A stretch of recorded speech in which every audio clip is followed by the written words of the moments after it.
Good morning students, I welcome you all to the next session of online class. और आज हम पढ़ने जा रहे हैं रिगार्डिंग प्यूबरिटी एंड ग्रोथ।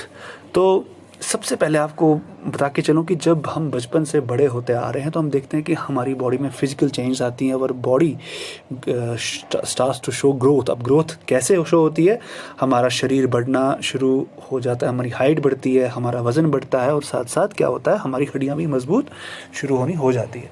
बट जब ये प्रोसेस चल रहा होता है तो एक वक्त ऐसा आता है कि ये जो सारी एनर्जी हमारी है, it starts to get diverted towards another process and that is sexual maturity. ठीक है, और इस एज को, जिस दौरान हमारी सेक्सुअल मैच्योरिटी का प्रोसेस शुरू होता है, उस एज को हम कहते हैं प्यूबरिटी। क्या कहते हैं? Puberty. As we can see that the age during which our sexual maturity takes place, हमारी सेक्सुअल मैच्योरिटी जहाँ पर शुरू होती है, उस एज को हम क्या बोलते हैं? प्यूबरिटी। ठीक है, अगर इस प्यूबरिटी को हमको डिफाइन करना हो, if we need to define the puberty, तो हमें इसकी डेफिनेशन लिखनी पड़ेगी। ठीक, तो सबसे पहले प्यूबरिटी की हम डेफिनेशन लिख लेते हैं। What does puberty actually mean? ठीक, सो प्यूबरिटी में क्या होता है? It is the age of, इसमें हमारा जो रिप्रोडक्टिव ऑर्गन्स होते हैं, reproductive organs starts to mature. Reproductive organs इस एज में मैच्योरिटी शो करना शुरू कर देते हैं। ठीक, तो हम ऐसा भी कह सकते हैं कि रिप्रोडक्टिव ऑर्गन्स मैच्योर होके एक मैच्योर गैमेट्स प्रोड्यूस करते हैं। They produce mature gametes during this process. ठीक है, so this is a very important stage of life. Puberty is really very important for us because यही एक signal है towards the process of reproduction.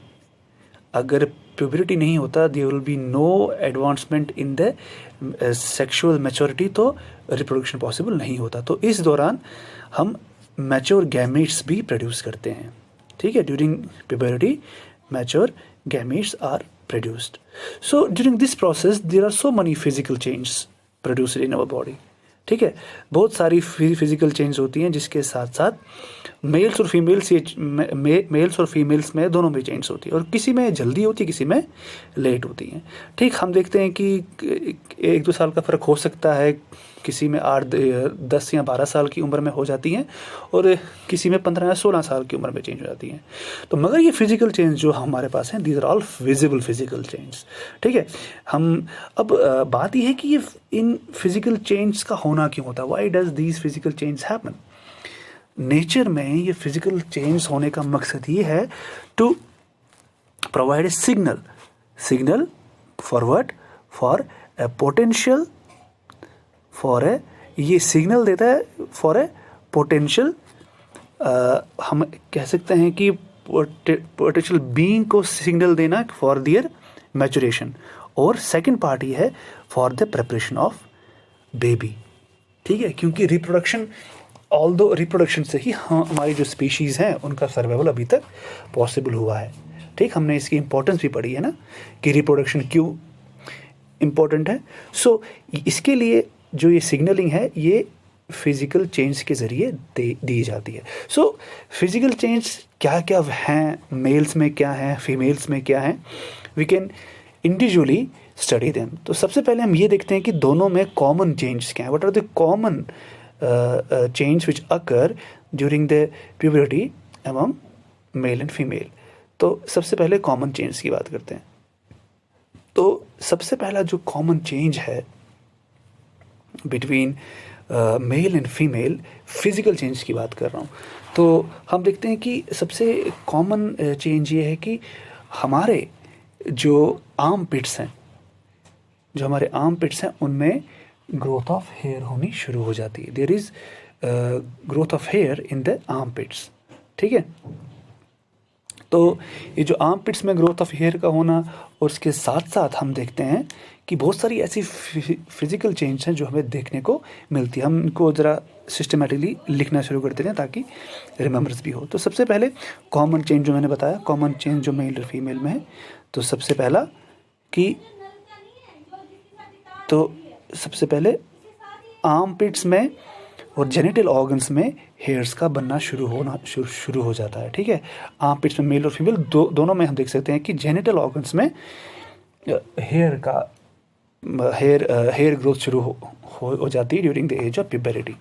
ठीक, अब हम देख सकते हैं कि जो इनकी स्किन है, जेनिटल्स की स्किन जो होती है वो डार्कन शुरू हो जाती है, इनका रंग जो है वो डार्क होना शुरू हो जाता है। सेकंड जो कॉमन चेंज है during this process in male and female is that oily skin occurs. Oily skin का होना कॉमन होता है, जिस कारण छाइयाँ आ जाती हैं। We can say that pimples बनना शुरू होते हैं दोनों मेल्स और फीमेल्स में। ठीक है, so these are some common change. Now let's look towards the unique change in male and females. Male और फीमेल पे कुछ यूनिक चेंज हम देखना शुरू कर देते हैं। तो सबसे पहला जो मेल्स में चेंज ये आता है कि उनकी जो वॉइस होती है वो क्रैक करना शुरू हो जाती है। वाइट उनकी डीप, उनका वाइट वॉइस का बेस बनना शुरू हो जाता है। सेकंड इज़ दैट उनमें बियर्ड्स आनी शुरू हो जाती है, मॉस्टेच वगैरह आनी शुरू हो जाती है। और तीसरी है कि उनका जो पेनिस होता है उसमें एनलार्जमेंट शो होनी शुरू हो जाती है और साथ साथ इरेक्शन भी शुरू हो जाता है इन केस ऑफ मेल्स। ठीक, so these are the unique change in males. Now moving towards females.